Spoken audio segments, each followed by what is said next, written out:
ज़रदारी साहब सिंधुनि जी x ray कराए।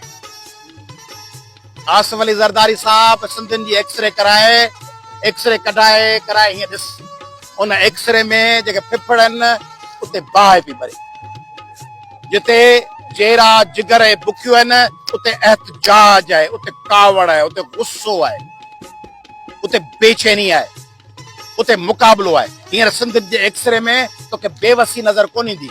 सिंधुनि जे x ray ऐं taste रिपोर्टुनि में तोखे गोॾा खोण नज़र कोन ईंदो। सिंध जे टेस्ट रिपोर्टुनि में तोखे हींअर शिकस्त नज़र कोन ईंदी।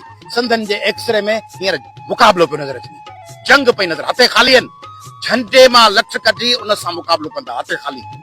हथे खाली आहिनि, वड़नि जूं छड़ियूं पटे उन सां मार्च जारी रखंदा।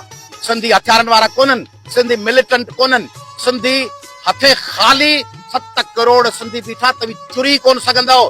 तंहिं करे डैम ठाहिण जो, कैनाल ठाहिण जो, पाणी रोकण जा फैसला हमेशह तव्हां कया। इंडस वाटर ट्रीटी जो फैसलो तव्हां कयो 1960 में। केरु हो नालो कोन थो खणा, तव्हांखे ख़बर आहे केरु हो वज़ीर उन वक़्तु। पोइ डैम ठाहिण खे कंहिं चयो त इंडस डैम रखोसि, कालाबाग डैम जो नालो इहो बि तव्हां चयो, तव्हांजे वॾनि चयो।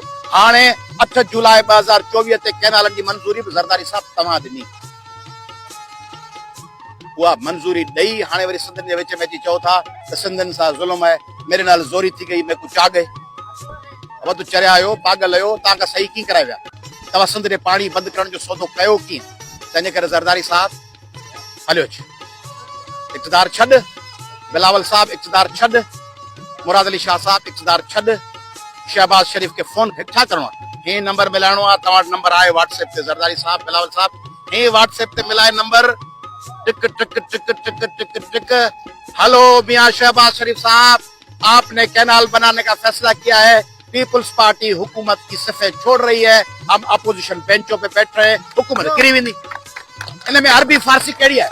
इनमें कहिड़ी ड्रोन टेक्नोलॉजी आहे जेका तव्हांखे साइंस सिखणी आहे, AI आहे, रोबोटिक्स आहे? फोन करे चओ हुकूमत जी मदद वापसि पिया वठूं, हुकूमत किरी वेंदी, तव्हांजे टेक ते बीठी आहे। इहा ड्रामो न कयो। नारा अॻे ट्रैक्टरनि ते जहिड़ी महांगाई जे ख़िलाफ़ निकिता, हाणे महांगाई जहिड़ी आहे सॼी दुनिया पई ॾिसे। तंहिं करे ड्रामो न कयो। सऊं सिधो हुकूमत खे, स्पीकर खे चओ असांजूं सीटूं अलॻि कयोसीं, हुकूमत सां कोन्हे, हुकूमत किरी वेंदी। तंहिंजे करे सिंधियुनि खे बेवकूफ़ न बनायो, सिंधियुनि खे लफ़्ज़ ख़राबा नथो चवां, सिंधियुनि खे ॼट ऐं जाहिल न सम्झो। सिंध हींअर मुक़ाबले जे मूड में।